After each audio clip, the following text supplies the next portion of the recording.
Hi, Aman here from Harco's team Aman and Joe, bringing you yet another property market with David, Nick and Bianca. September month was amazing in real estate. Enquiries were up and the properties that have sat all winter are now moving as buyers pick the market, which may be close to bottoming out. I get very excited when I see these waves of buyers come through. Our contracts last month have ranged from 2 neighboring suburban sites in Sunnyvale, West Auckland for over 3.25 million and 2 900 square meter sites on Dornbach Road in Massey selling for 2.36 million and a pair of Dua properties on 15 and 19 Grenadine Place in Unsworth Heights selling for 2.175. Other offers include 7 million plus for a site which is 6,622 square meters on 221 St. George Street and a multi-offer situation where we received offers over 15 million on a site we are selling which is 17,000 square meters on 80 Wiley Road in Papatoy. We've seen the enquiries are up and overall personally I feel buyers are coming to the market again. We have seen a high level of interest on a super deal that we have in Drury for a future urban land which could fetch over $80 million. Neighboring purchase of 105 hectares of land in Karaka by Fisher and Paykel for $275 million shows that area is fast developing. A lot of people have asked me about my One Roof article on the market, so if you want to read it, here's the link. With summer approaching fast, if you're wondering what your property might be worth right now, please give me a call.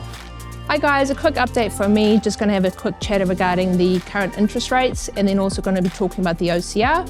So we've got an OCR announcement due to come in actually today. So they have a viewpoint that this OCR rate will be jumping up from 3% to 3.5%. That's the current view. The banks have actually put up their test rates already. So you're looking at your test rate sitting at 8% or above. They did that on the basis knowing that the OCR is probably going to be looking at increasing today. Also in the marketplace, they are looking at the interest rate increases across all banks have increased their interest rates on the 6-month right through to the 2-year rates. What that's meaning is that the viewpoint from the economists that's currently talking in articles that's coming through is that they don't really see those interest rates decreasing over the next wee while. There might be some flattening near the end of 2023. However, you know, that's still an unknown, unfortunately, out there. So at the moment, if you guys are looking at rates, at the moment, the most favorable is around that 1-year and 2-year rates. Also, don't be shy to look at what's on offer for the 3-year rates and potentially looking at splitting your loans so you can have those rates sitting on a staggered maturing rates as well. Hi everyone, latest update with respect to planning. Plan Change 78 has had submission period closed. Auckland Council is now currently collating the topics and the points of submission.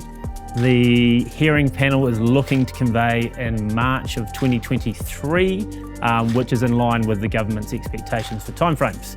The most interesting stuff which has come out of the plan change process to date is the updated provisions which Auckland Council has sought to impose on multi-unit developments and also the implications associated with qualifying matters. The qualifying matters are the only things which prevent the MDRS taking legal effect immediately. So as an example, flooding, SEAs, coastal inundation, heritage and infrastructure being a big one, which was a last minute call by Auckland Council, has prevented the immediate use of the planning controls. What we're seeing from central government is some feedback in terms of whether Auckland Council has overreached in terms of, one, the qualifying matters, and also one of those qualifying matters being special character and the area and zoning extent of those things. So what we might see is some indication from the panel or from central government over the coming months that there should be some clarification and hopefully greater control over what those qualifying matters do. Because at the moment, as it stands, until the final decision is issued, if you have a qualifying matter on your site, you cannot use these controls and still have to use the current ones. So what we've seen currently is development sites where you can utilise the rules straight away seem to be more popular in the marketplace, while those with qualifying matters people are stepping back from. Going forward, once we get to the hearings and decision stage, August of next year should be the final decision of council.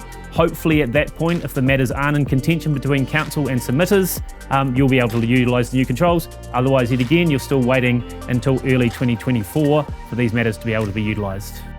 David Finlay here from Harcourts and Development Projects. Look, we're starting to see some influx from spring. We're starting to see a little bit more buyer interaction. Things are looking a little bit better, a little bit of positivity in the market, which is nice. I know in my previous ones we've been saying how hard it is to sell off the plans, but in the same respect, a lot of developers are starting to come back to us now and just say, hey, they are starting to look at the market and see what's out there in terms of buying the sites, which is really exciting. And off the plan stock, we are starting to get a little bit more movement now. Whether that's just from people understanding the market and kind of getting more comfortable with it, knowing that maybe it is close to the bottom so that they're not so scared about future purchases. Either way, we are starting to get both developers and buyers coming back to us, which is really positive. I think the next 6 months is going to be crucial for the market. I think we're going to see an influx of sales volume. I think that's going to artificially make it look like the prices have come back.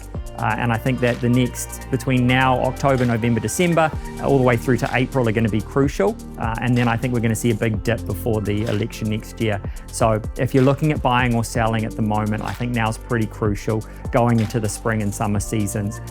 Like I said, there's going to be some really good opportunities for both sides there, and that's where I would be focusing.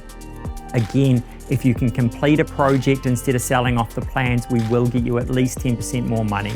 I'm speaking to a lot of developers now who have just taken off the scaffolding. We're starting to sell down those projects, and there is a lot of interest in them, and we're really flying through that stock. But if we haven't started the infrastructure, we haven't started civil on it, it is really tough. That's just what the market is, and a lot of that is from media sentiment.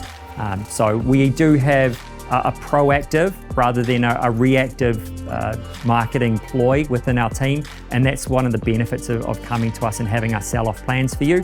You know, we can bring in all the buyers from all of the developments. We know that we're dealing with buyers that are okay buying off the plans. They understand that, and then we can work them around. We can pull these guys between all of the other developments we've got. One of the key features, you must be a proactive, not a reactive agent in this market, or you'll be really, really struggling, something we pride ourselves in. In terms of development projects, the JV side of the business, that we've got quite a few projects on the go at the moment. It's pretty exciting what we're doing out there for a whole lot of vendors and even some developers. If you've got any need for assistance in completing your project or even finding a project, or maybe you're sitting on a bit of land and you're not a developer yourself, but you still want to go through that process, please get in touch. We'd love to have a chat. Thanks for watching September's property market update. Stay tuned for the next one.